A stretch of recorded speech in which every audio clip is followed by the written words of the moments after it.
चलिए, आज के इस खास विश्लेषण में गंगा नदी तंत्र को बिना रटे एकदम गहराई से डिकोड करते हैं। शुरुआत एक बहुत बड़े मिथक से करते हैं। क्या गंगा सच में गोमुख से निकलती है? बिल्कुल नहीं। गोमुख से तो तेज भागीरथी निकलती है। मुख्य नदी तंत्र का असली चौड़ा हाईवे तो अलकनंदा नदी है। अलकनंदा में बाकी नदियां कहाँ मिलती हैं? इसे रटने की कोई जरूरत नहीं, बस एक जादुई ट्रिक याद रखिए। विष्णु के नंद के कान में रुद्र और देव बसे। ये सिंगल कोड पंचप्रयाग का पूरा उत्तर दक्षिण क्रम सुलझा देगा। इसी ट्रिक का आखिरी पड़ाव है देवप्रयाग। यहीं अलकनंदा और भागीरथी मिलकर आधिकारिक रूप से गंगा बनती हैं। और यहां से शुरू होता है नई बनी गंगा का 25 किलोमीटर लंबा भारत को पार करने वाला महासफर। 5 राज्यों के सफर में एक क्लासिक ट्रैप है, झारखंड। जी हां, गंगा इसकी सीमा को भी छूती है। उत्तर प्रदेश में बी रूल काम आता है। नदी बिजनौर से राज्य में एंट्री लेती है और बलिया से एग्जिट।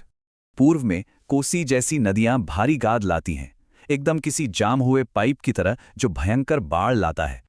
लेकिन यहां एक गजब का अपवाद है। सोन नदी सामान्य ढलान के बिल्कुल उल्टा उत्तर की ओर कैसे बहती है? वजह है टेक्टोनिक रिफ्ट वैली। इस गहरी दरार ने ही सोन नदी को ऊपर गंगा बेसिन की तरफ धकेल दिया। एक मशहूर ट्रैप से बचिए। विशाल टिहरी बांध गंगा पर नहीं, बल्कि पूरी तरह से भागीरथी नदी पर बना है।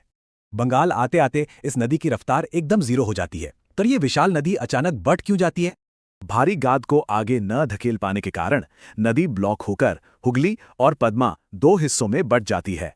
यहां फरक्का बैराज एक बड़े आर्टिफिशियल फ्लश की तरह काम करता है, जो गाद हटाकर कोलकाता बंदरगाह को बचाता है। अंत में इस पूरे इकोसिस्टम की सेहत का सूचक है एक अंधी लेकिन बेहद शानदार जीव, गंगा डॉल्फिन। ये डॉल्फिन एक बायो इंडिकेटर है, मतलब ये केवल और केवल 100% शुद्ध और मीठे पानी में ही जी सकती है। अगर पानी में डॉल्फिन्स खुशी से तैर रही है तो किसी लैब टेस्ट की जरूरत नहीं, पानी बिल्कुल साफ है। लेकिन अगर ये डॉल्फिन्स गायब हो रही हैं, तो क्या हमारी 2525 किलोमीटर लंबी जीवन रेखा भी खत्म हो रही है?